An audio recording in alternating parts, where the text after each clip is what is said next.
From the left-hand navigation pane, select Manage and then Infrastructure. Click the Media Agents tile.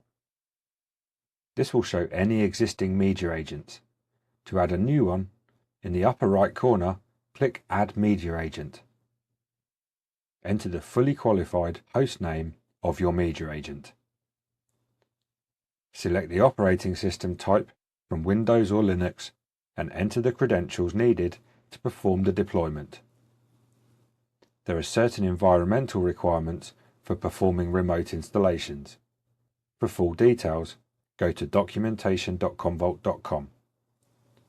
Select to automatically reboot if required, or leave unchecked to perform a reboot manually. Hit Install to launch the install job.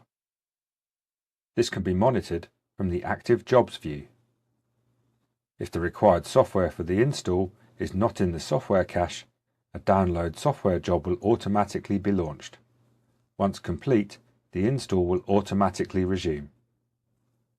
Once the software install is complete, you can browse to your media agent by going to Manage, Infrastructure, and then Media Agents.